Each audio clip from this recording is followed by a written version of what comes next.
The morning sun hit the brick courtyard of St. Lucia Military Medical Center like a spotlight, and for one perfect moment, everything looked exactly as it was supposed to look. Flags stood in a neat row, the stars and stripes flanked by service banners, their fabric barely stirring in the warm air. Rows of officers in dress camouflage stood at attention beside doctors in white coats, all of them gathered for what was supposed to be a routine ceremony.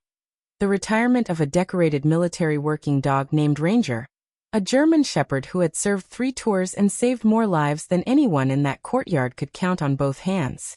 Nobody expected the ceremony to become the story that would ripple across every base in the country by nightfall. Standing near the front, hands clasped, was a young nurse named Elena Cross. She wore pale blue scrubs, her ID badge swinging gently against her chest, and she had been asked to attend only because the hospital director wanted a familiar face from the trauma ward, in the front row for photographs. Elena had no idea, standing there in the sun, that she was the actual reason the day would be remembered at all. To everyone around her, she was simply staff, quiet, competent, unremarkable in the way people assume nurses are unremarkable until the moment they are needed. She had learned over 3 years at St. Lucia to let people believe that. It was easier. It was safer. And it had worked, until Ranger decided otherwise. The ceremony began the way these things always do. A colonel with a practiced voice reading off commendations, a slow procession of applause, cameras clicking for the local paper. Ranger sat obediently at his handler's side, muscles coiled with the discipline of a dog who had spent his whole life listening for one command at a time. Master Sergeant Daniels held the leash loosely, confident. The way you hold something you've never once had to fight to control. And then, without warning, without a single sound cueing anyone in that courtyard, Ranger's ears snapped forward, his body dropped into a low, tense crouch, and he lunged. Gasps rippled through the crowd as the leash went taut in Daniels's fist, his boots skidding against the stone as he fought to hold the dog back.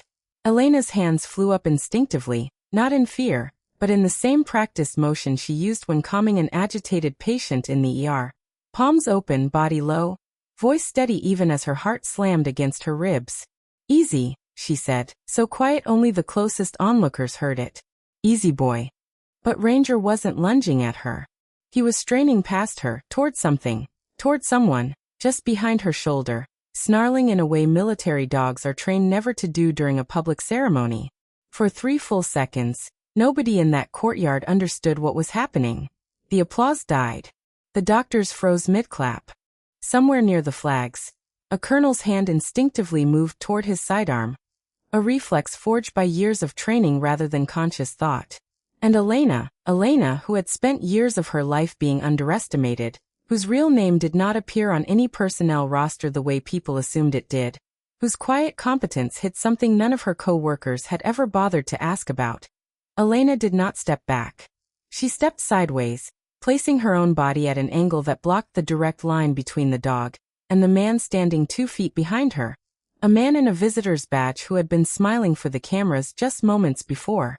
It would take another 40 seconds that felt, to everyone watching, like an entire lifetime, before base security moved in, before the man in the visitor's badge was quietly, firmly escorted away from the ceremony, and before anyone understood exactly what Ranger had detected that no human eye had caught.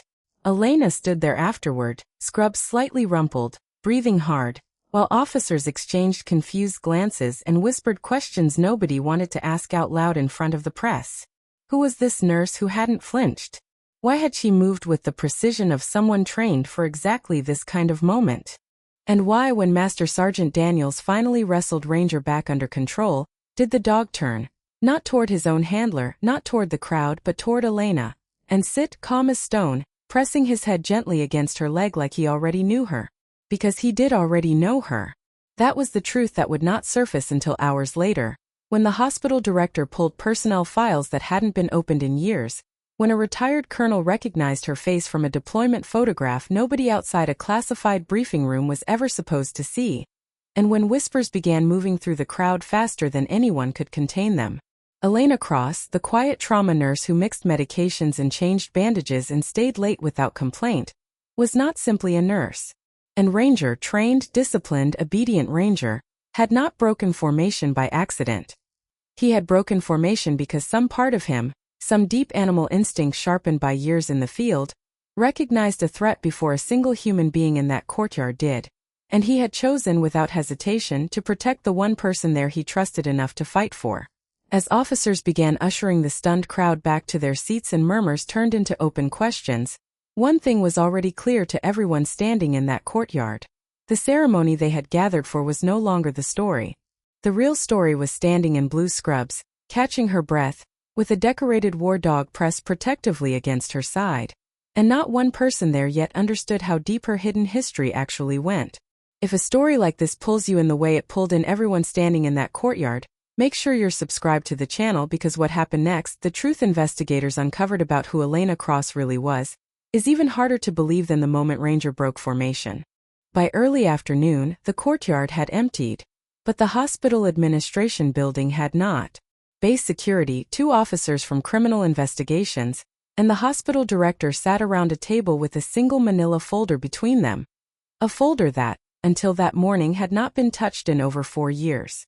Elena sat across from them, her posture calm in a way that unsettled everyone in the room more than panic would have. She wasn't nervous. She wasn't confused.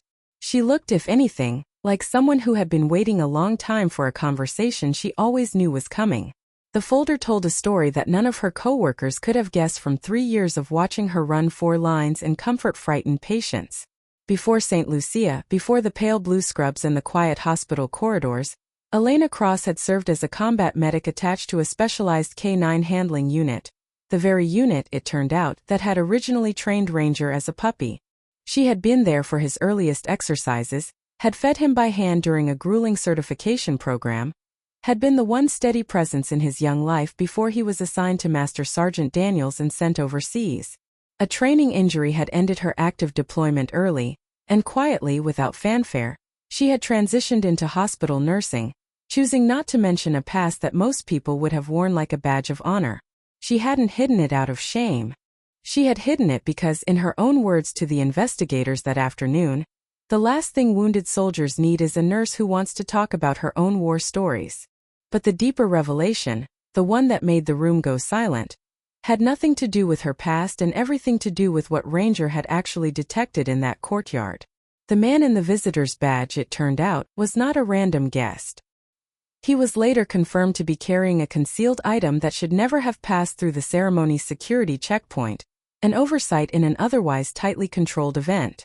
Ranger, trained for years to detect exactly the kind of threat that man represented, had reacted the instant his trained senses picked up what human screening had missed entirely. He hadn't lunged at Elena.